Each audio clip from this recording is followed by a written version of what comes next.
Your dream plot awaits for you at OMR with Nama Family Group. தமிழரின் பாரம்பரிய திருவிழாவை கொண்டாடுவோம் புத்தாடை பொங்கலோடு. The Chennai Silks let the celebration begin. சன்லேண்ட்ல சமைச்சா சக்தி தானா வரும்.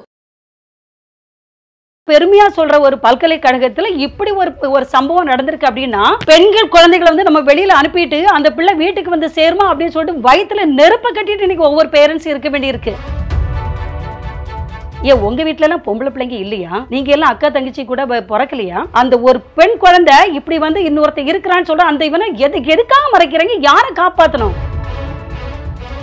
இந்த பொண்ணுக்கு முன்னாடி அவன் நிறைய பேர் அந்த யூனிவர்சிட்டிக்குள்ள வந்து பண்ணியிருக்கான், பலாத்காரம் செஞ்சிருக்கான், மிரட்டி இருக்கான், அந்த பெண்கள் அடிப்படையை வச்சிருக்கான் அப்படிங்கிற ஒரு குற்றச்சாட்டு இருக்கு. பெரிய கிரைம் ஷீட் ரெக்கார்ட் இருக்கிற ஒருத்தனை சாதாரண ஒரு பிரியாணிக்கு ஆசைப்பட்டு அங்க உள்ளவங்க யாரும் உள்ள விட்டது?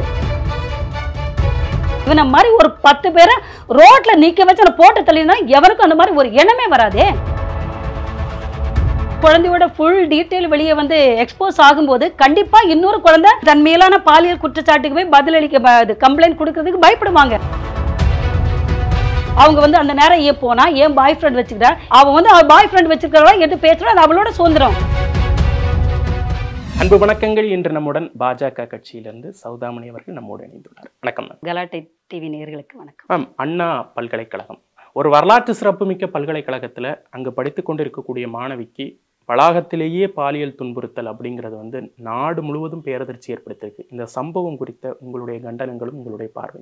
எல்லா பிள்ளைங்களும் அங்க படிச்ச பெருமையா சொல்ற ஒரு பல்கலைக்கழகத்துல இப்படி ஒரு சம்பவம் நடந்திருக்கு அப்படின்னா, தமிழகமே கூனி குறுகி வெட்கப்பட்டு அவமானப்பட்டு நிக்கிற ஒரு நிலைமையில வந்து இந்த அரசு வந்து நம்முடைய தமிழ்நாட்டை வந்து தள்ளி இருக்கு.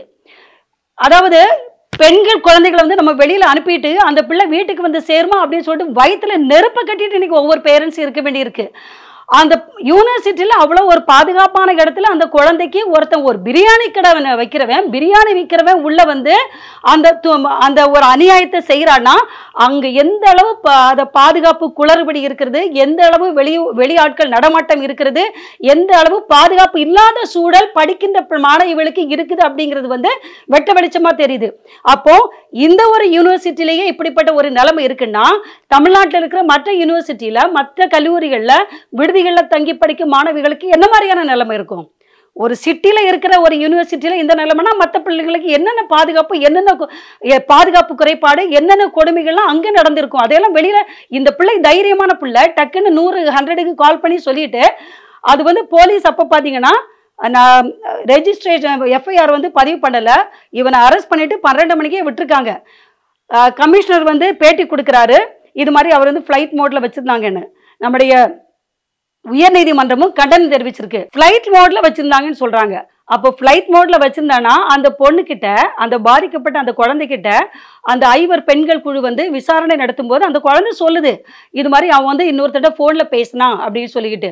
ஐயா, ஒரு சார் கிட்ட பேசினாரு, என்கிட்ட வந்து பேசும்பொழுது அந்த சாருக்கு நீ வந்து இது பண்ணணும், நான் வந்து பேரண்ட்ஸ் கிட்ட நான் வந்து காட்டுவேன், வீடியோ காட்டுவேன், உன்னோட யூனிவர்சிட்டியில காட்டுவேன் அப்படின்னு சொல்றான். ஒரு சாருக்கு ஃபோன் பண்றேன் அப்படின்னா ஃப்ளைட் மோட்ல கண்டிப்பா இருந்திருந்தேன்னா இன்னொரு சாருக்கு ஃபோன் பண்ண முடியாது. அது பேசிக்கா எல்லாருக்குமே தெரிஞ்ச விஷயம்.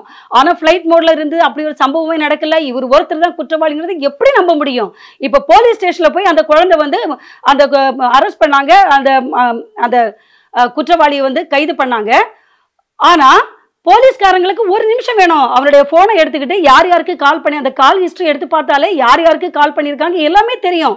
ஆனா கண்டிப்பா நம்முடைய தமிழ்நாட்டில் யார்கிட்ட நீங்க எடுத்து கேளுங்க, எந்த ஒரு மக்களோட ஒரு 10 பேர்கிட்ட நீங்க வந்து பேசி பாருங்களேன், எல்லாருமே சொல்லுவாங்க, மேடம் இதுல 3 பேர் சம்மந்தப்பட்டிருக்காங்க மேடம், கண்டிப்பா அவன் வந்து பேசியிருக்கான், அது பேசினது பொய் கிடையாது, ஆடி கார்லயோ BMW கார்ல வந்ததா சொல்றாங்க, கண்டிப்பா அப்படி ஒரு கேரக்டர் இருக்குது, கண்டிப்பா அவன் வந்து இதுக்கு முன்னாடி அந்த இது போன்ற விஷயங்கள் வந்து இதுக்கு முன்னாடி நிறைய வாட்டி நடந்திருக்கலாம், அங்குள்ள நிறைய பெண்கள் பாதிக்கப்பட்டதா அந்த விசாரணை குழு அறிக்கையில் கூட சொல்லியிருக்காங்க.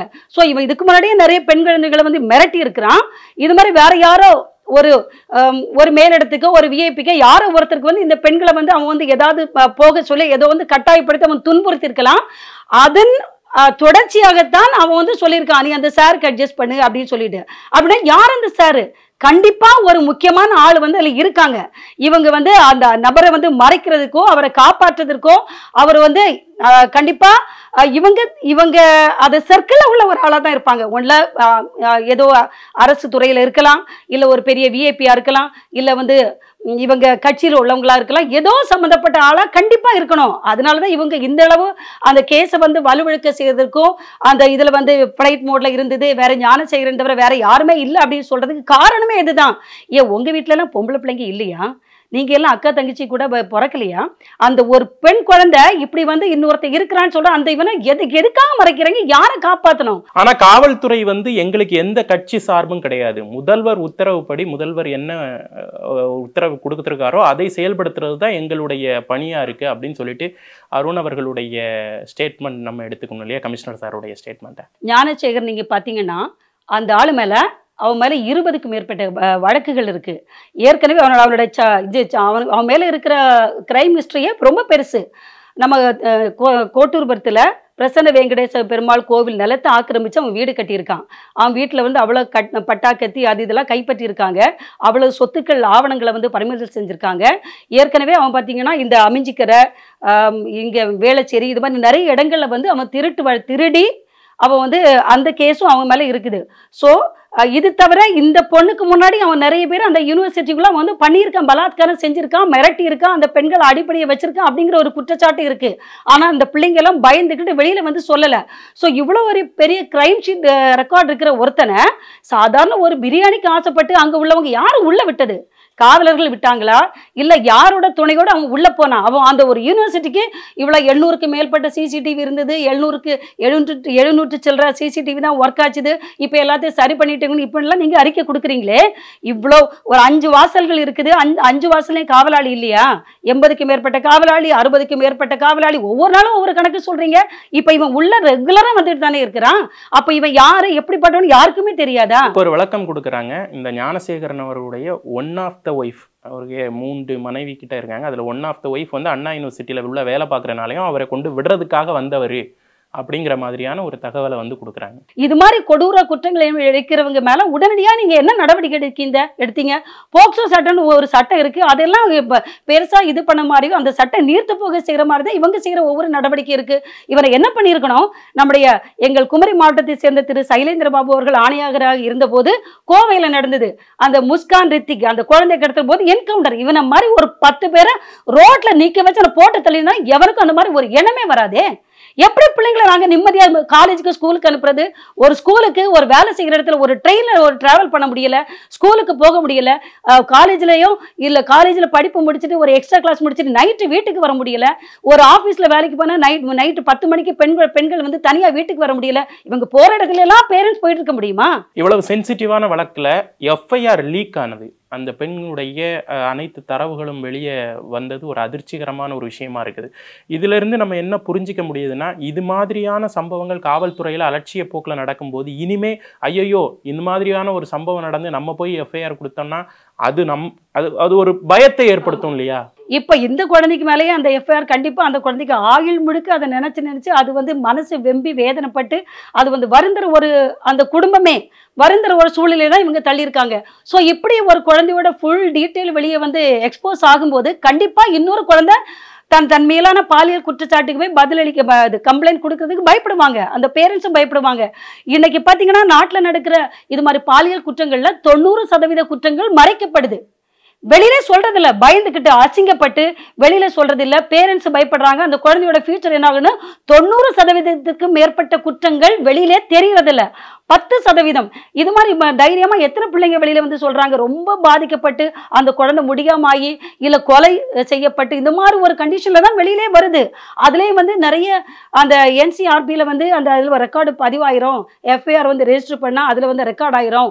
நம்ம தமிழ்ல எங்களுடைய தலைவர் அண்ணாமலை அவர்கள் சொன்னாங்க, இது மாதிரி அந்த குற்றங்கள் நிறைய நடக்கிற மாநிலமா தெரியப்பட்டு இந்த காரணத்திற்காக எஃப்ஐஆரை போடுறது இல்லை அப்படின்னு சொல்றாங்க. ஸோ இப்படியெல்லாம் இருக்கும் பொழுது அந்த முதல் தகவல் அறிக்கை இது மாதிரி வெட்டம் வெளிச்சமாகி இப்படிப்பட்ட ஒரு பாதிப்பை ஏற்படுத்தும் போது எந்த பேரண்டும் எந்த குழந்தையும் வெளியில வந்து சொல்ல மாட்டாங்க தான். அப்ப எப்படி இந்த பெண் குழந்தைகளுக்கு பாதுகாப்பு கொடுக்கிறது? அந்த பெண் மீதே ஒரு குற்றத்தை சொல்ற மாதிரி அந்த பெண் ஏன் இவ்வளவு நேரத்துக்கு கேம்பஸ்குள்ள இருக்கணும், அந்த மாதிரியான கேள்விகள்லாம் இந்த விக்டிம் ஷேமிங்னு சொல்லுவாங்க இல்லையா, ஒரு பெண் வந்து ஒரு பெண்ணுக்கு ஒரு அநீதி இழைக்கப்படுது, ஆனா அந்த பெண்ணையே வந்து குற்றவாளியா பார்க்கக்கூடிய ஒரு மனோபாவம் வந்து எவ்வளவு மோசமானது. இதுதான் சொல்லலையே ஆணாதிக்க மனோநிலை.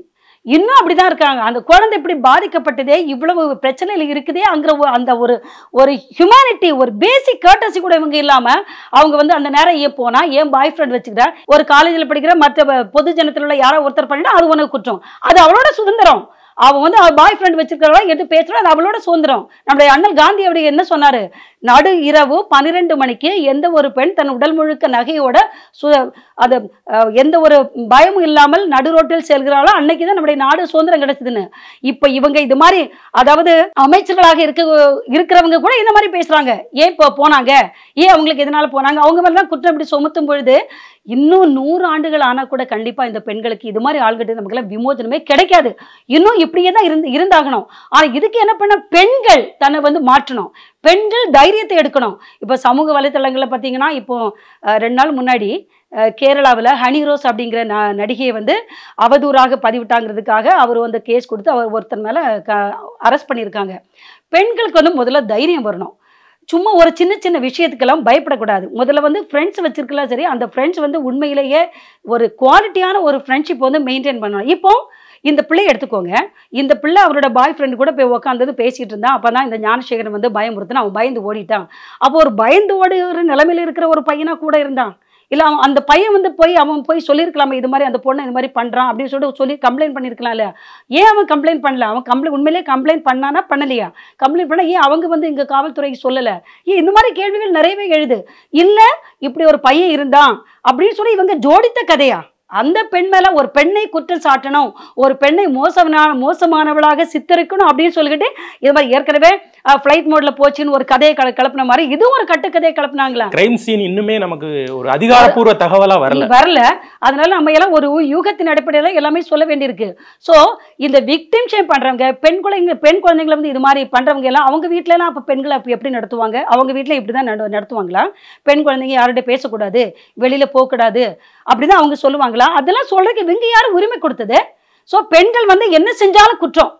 பெண்கள் வந்து ஒரு பாதிக்கப்பட்டாலும் சரி, ஒரு கொலை செய்யப்பட்டாலும் சரி, அது பெண்கள் மேல உள்ள தப்புனால்தான் நடந்தது அப்படிங்கிற சொல்ற ஒரு சமூகம், ஒரு ஆணாதிக்க வர்க்கம் இருக்கும் வரையில இந்த பெண்களுக்கு இந்த நாட்டுல விடுதலையோ விமோசனமோ கிடைக்க போறது இல்லை அப்படிங்கிறதா உண்மை. அறக்கோபத்தோடு அண்ணா பல்கலைக்கழக சர்ச்சை குறித்து மனம் திறந்து நிறைய விஷயங்கள் எங்களோட பகிர்ந்துக்கிட்டீங்க. ரொம்ப நன்றி. மிக்க நன்றி. Your dream plot awaits for you at OMR with Nama Family Group. தமிழரின் பாரம்பரிய திருவிழாவை கொண்டாடுவோம் புத்தாடை பொங்கலோடு. The Chennai silks let the celebration begin. சன்லேண்ட்ல சமைச்சா சக்தி தானா வரும்.